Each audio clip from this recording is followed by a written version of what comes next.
there's been a movement in this country that has been ongoing really over the past 20 years. We've talked about it on this show to privatize our education system in one form or another. And that came to a head in many respects with Betsy DeVos, who was the former Secretary of Education under Donald Trump. But frankly, we saw it with a series of education secretaries. Even under the Obama administration, there was various methods of attempting to sort of privatize education in a multitude of ways.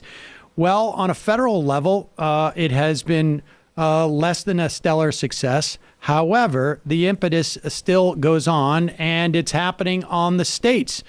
Here to talk to us now about it's happening in Wisconsin is political writer for The Nation magazine, John Nichols. John, welcome to the program.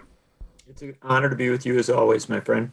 All right. So, John, I want to talk to you about this story that you wrote in The Nation about Betsy DeVos and her invading Wisconsin in some fashion. And then I want to get your opinion on some of the things that are happening on a national level. But let's talk about this story because Betsy DeVos has been at this in Michigan prior to her time as education secretary.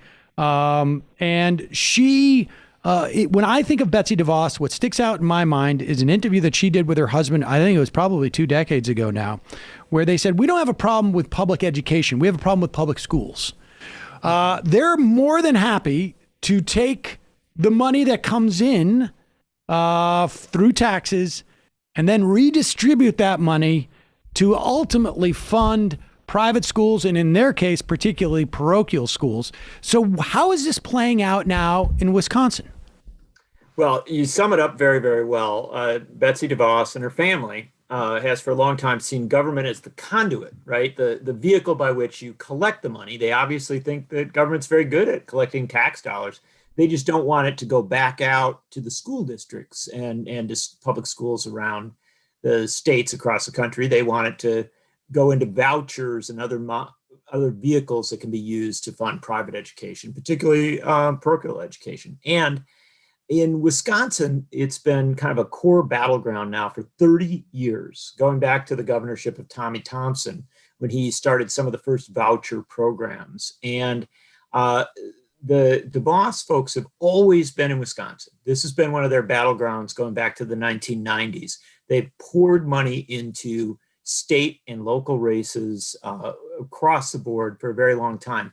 And to give you just a quick sense of the amount of money, it's important to remember that when Betsy DeVos was being questioned, when she was nominated to serve as Secretary of Education, she appeared before a Senate committee and she came under the scrutiny of Bernie Sanders, who asked her, do you think you really would have been nominated for this position if you and your family hadn't given more than $200 million to campaigns, Republican campaigns primarily, around the issue of education.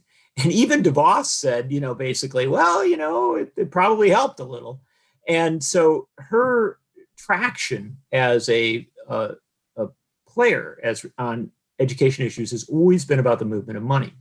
And Wisconsin, after Michigan, has been one of the prime places where that money has been moved. Now, this year, we had a real battle because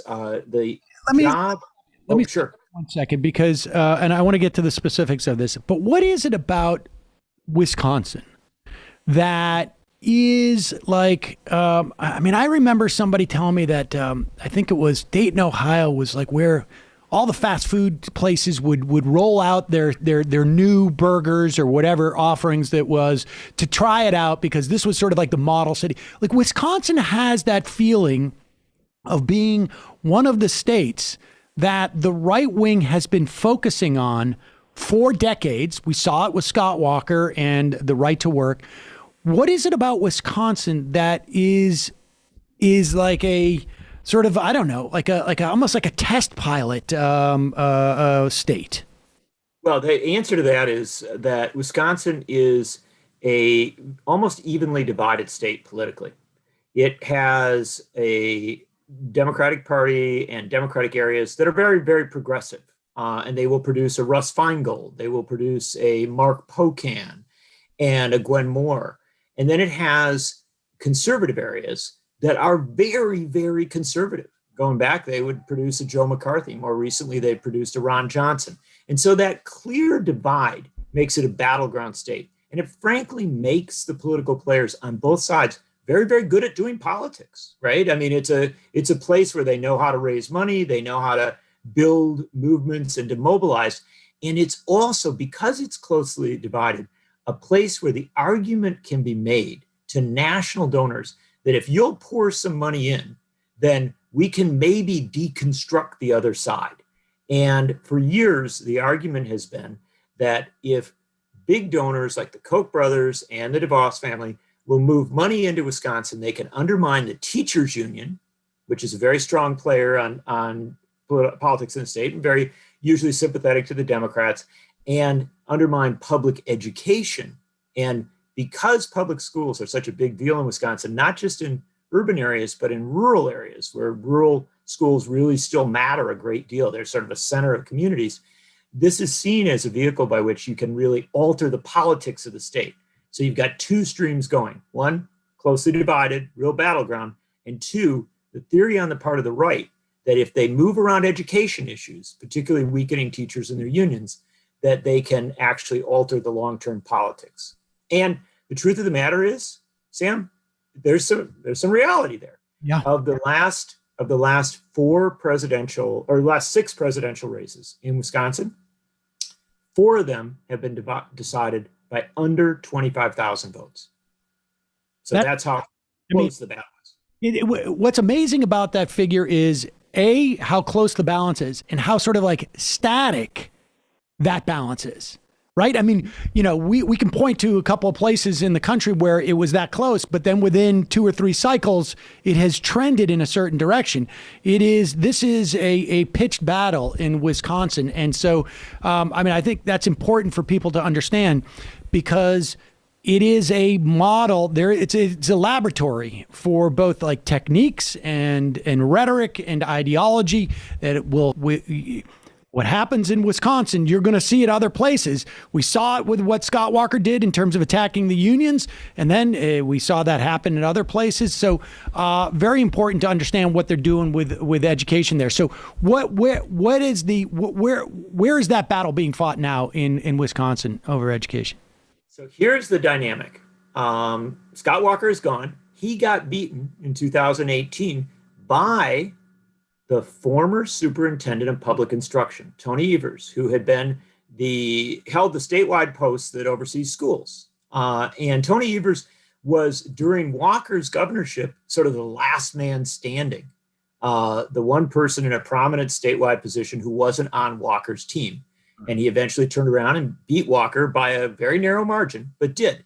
Now, that meant that for a couple of years, you had an appointed superintendent of public instruction. That woman did not choose to run for a full term. And so this year, in 2021, you had the open race for the top schools job in the state. This is the battleground place for the teachers unions and for the DeVos folks and all the privatization of education folks. And they came roaring in and they got 2 classic opponents, right?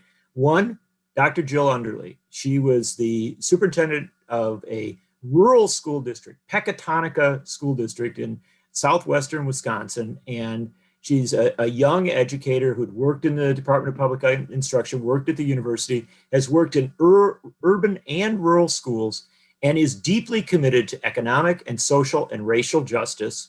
Frankly, a very, very progressive candidate who from day one sought and won the support of the teachers unions. She actually ran as somebody who proudly said, I support teachers and I support their unions. And that's one side. The other side was a woman named Deb Kerr, a suburban superintendent who she's suggested that she was actually a conservative Democrat, but in reality, she was sort of a classic DeVos candidate. She was in favor of vouchers. She pushed the latest gimmickry saying, reopen the schools, don't listen to the teachers, just get them open. She did all the kind of politics of the moment, but deeply rooted in this support for vouchers and the money came in.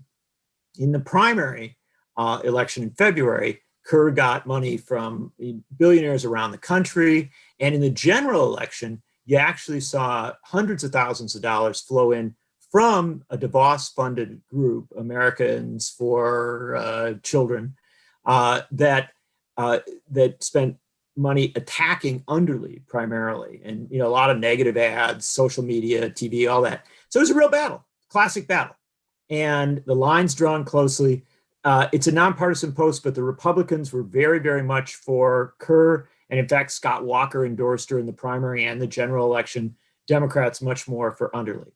Now, here's the amazing thing. This is the first statewide election since Joe Biden was sworn in. Obviously, he had Georgia before he was sworn in, but the first statewide real test here.